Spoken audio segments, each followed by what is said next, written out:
show you how to make this Montreal baked chicken. You first got to make a Montreal BBQ sauce, which we're going to use to marinate the chicken before we bake it, and then baste it during the baking. So for this, you're going to need one whole cut up chicken. Now, I've got a small one here, so I just added an extra large breast that I happen to have on hand and cut that in half to kind of get it more equal in size. But so if you've got a larger chicken, one whole one cut up should be fine. To make the Montreal BBQ sauce, we're going to use 2 teaspoons of Montreal Steak Seasoning, and I'll give you the recipe in the ingredient list below because that's just a homemade seasoning. To that, you're also going to add 1/8 to 1/4 teaspoon of cayenne pepper to taste. I've already added that in there. 1 stick of butter is 113 grams. Unsalted butter preferred since there's already salt in that seasoning mix. And then 1 to 2 teaspoons of red wine vinegar. So I've just got a small saucepan over medium heat until just got the butter in melting. Let's give that a little stir, that'll melt, and you can even break up the pieces a little bit. To that we're going to add the seasoning, including the extra cayenne, and 1 to 2 teaspoons of the red wine vinegar. So I've got 2 teaspoons in there. Just stir that until it melts and let it simmer for just a couple minutes. So that's been just about 2 minutes, and I've just been stirring it now and then while it simmers. We're going to take that off the heat and just let it cool for a few minutes. So this has been sitting here cooling for a few minutes. It's still a bit warm, but it's not too bad. I'm going to go ahead and put it on. They suggest putting all these chicken pieces in a plastic bag, like a gallon-size Ziploc bag, and pouring the marinade in there and just working it around and putting it in the fridge for an hour.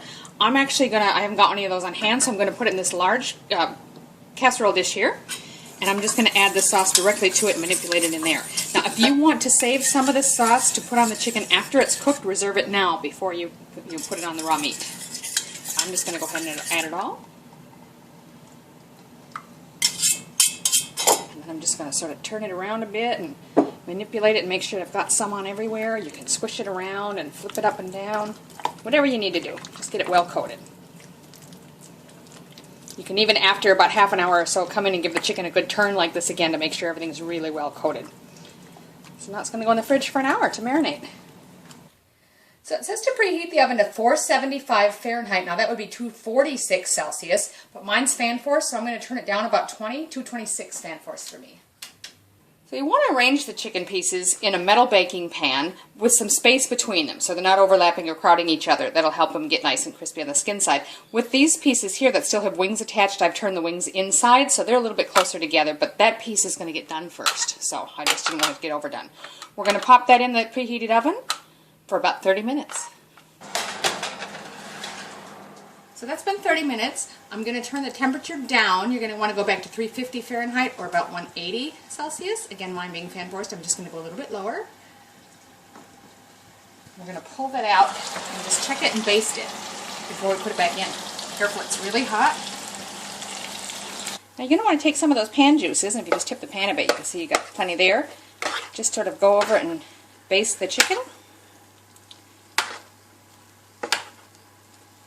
It's a lot of oil and pan juices mixed.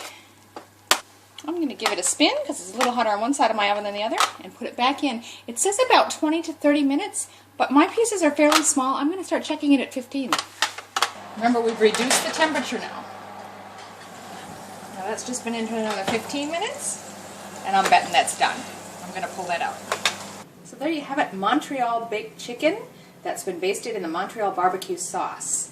This is really tasty. Do give it a try. Today I'm serving it with cabbage, bacon, and onions, which is a quick, easy fried side dish. And I've featured this in a previous video. I'll link to it below if you'd like to try it.